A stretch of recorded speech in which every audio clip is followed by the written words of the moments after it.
Megan Thee Stallion is one of the biggest names to grow in music of the past 4, 5-ish years. I don't know the exact number, but it's about that at this point.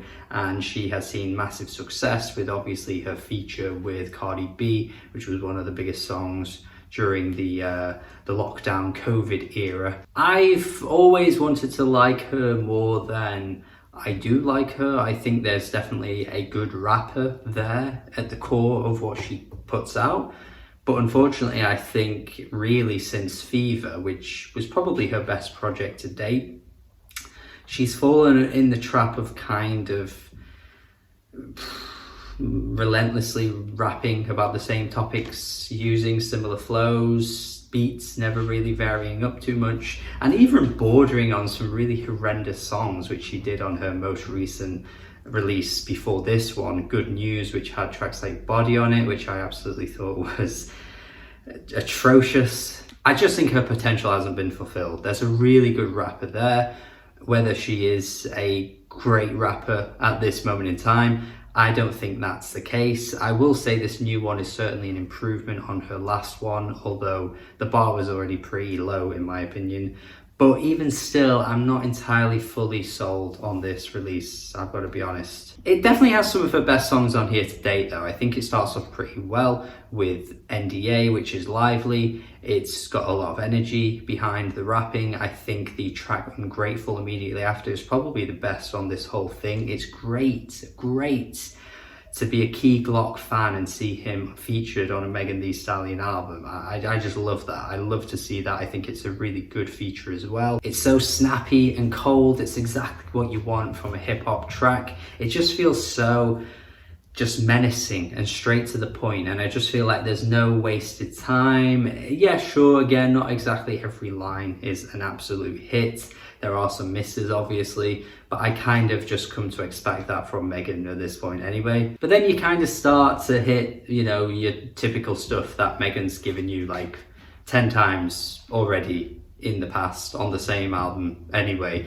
You know, you've got tracks like Budget, you've got tracks like A Gift and a Curse, where she's talking about how she pays her own rent, and everything just seems to be quite, you know, luxurious, and everything just seems to end up becoming about money. And I know this is a common thing with most rappers, so I'm not just trying to target Megan individually as one rapper, because, you know, hell knows, Lord knows, someone like Future raps about pretty similar topics across his, you know, most of his discography, but the song itself just kind of sounds really simple and basic, and there's nothing really unique to it. Nothing unique for Megan, and there's nothing unique to what you couldn't hear in another hip hop song anywhere else. You've got a track like Not Nice, which is way too try hard to be this like bad bitch who needs to, you know, flaunt how not nice she is, and it just comes off kind of really corny. She doesn't particularly sound that cool or flattering over this track either. Like, you'd expect a song like this to at least be a bit fiery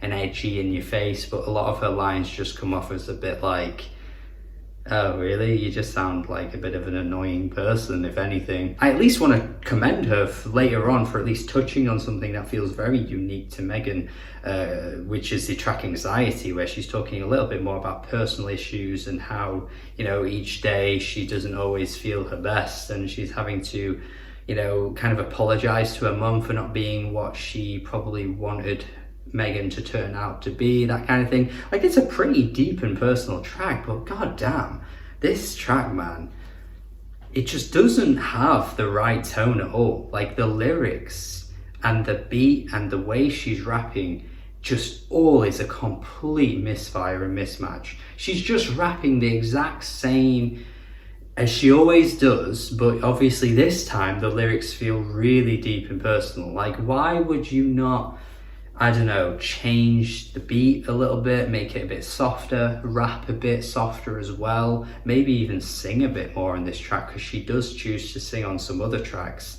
and it's just like a complete hodgepodge and a complete mess. The tone is just not there. Like, if you're gonna rap about something like this, you can't just give that cold, hard, really like stern voice that you do on all your other songs. Like, you're gonna have to change your voice to make a song like this work, and she just doesn't do it. This is the issue with Megan, man, and she doesn't get called out on it enough, and I'm gonna be here to say it. Like, she really doesn't have enough versatility to pull off a full album. Like, I'm not gonna compare her as a person to DaBaby. Please don't take this out of context, because I'm not saying she is like DaBaby. We know that DaBaby is pretty flawed and not exactly a great person. I know this.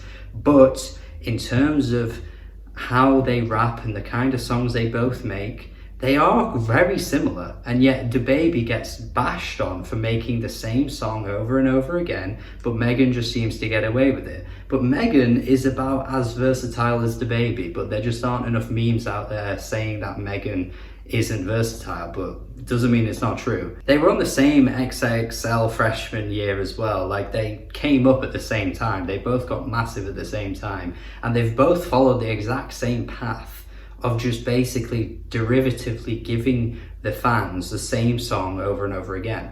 And an Anxiety track here proves that, because she doesn't do anything new or different to change it up. It's just the same Megan song with just slightly different lyrics. It's really sad to see, to be honest. You've of course got the obligatory must-have sex songs later on in the album too.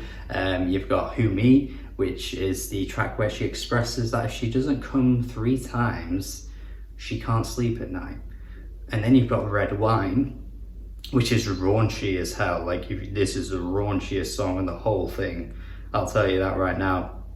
But she announces that if he's a hoe, she doesn't put her mouth on it. So there you go. She's got standards, if that's the word you can even use for this.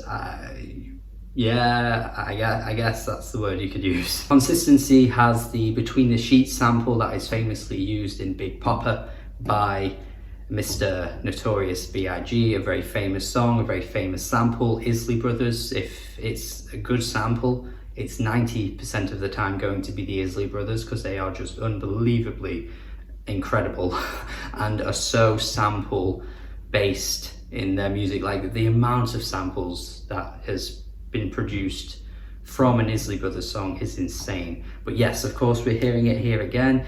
You've got Jenny Aiko on the feature here too. It is a track that is basically about how women want consistency.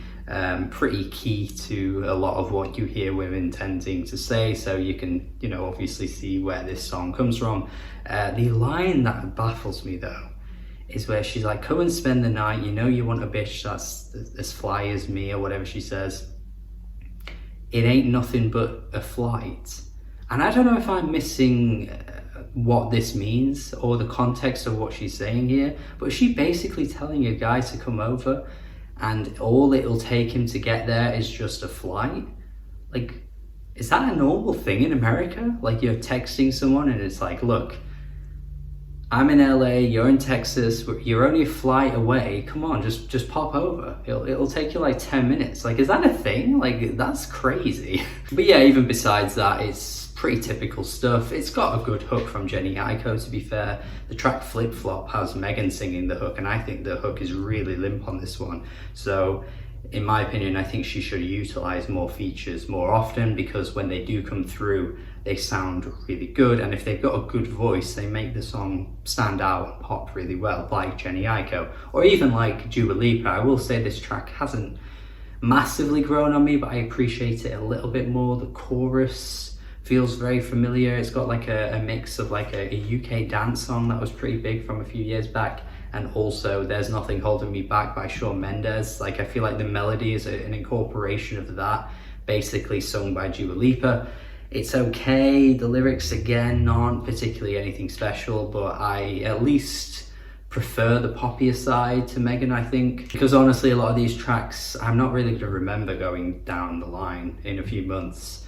I'm just going to remember those pretty poor bars. I'm going to remember the lack of versatility. I'm going to remember that Megan kind of sung about the same things again. There are some good moments. I think production-wise, Plan B has a great beat, and there are some other tracks that, again, like I say, are bordering on something that's really good, like Ungrateful. But the overall product, I just don't think Megan is hitting it out the park with her albums. I gotta go 5.5 out of 10. I think there's still not something quite clicking with a Megan Thee Stallion album. There's potential there, but I just don't know if she's quite got the versatility to really sell a full start to finish project. I'm just not convinced, and yeah, I'm just not hearing it. So let me know your thoughts in the comments. If you agree, disagree, if you think I'm wrong, please tell me. I'd love to know your thoughts. Do have a good day. Subscribe if you haven't already, and goodbye.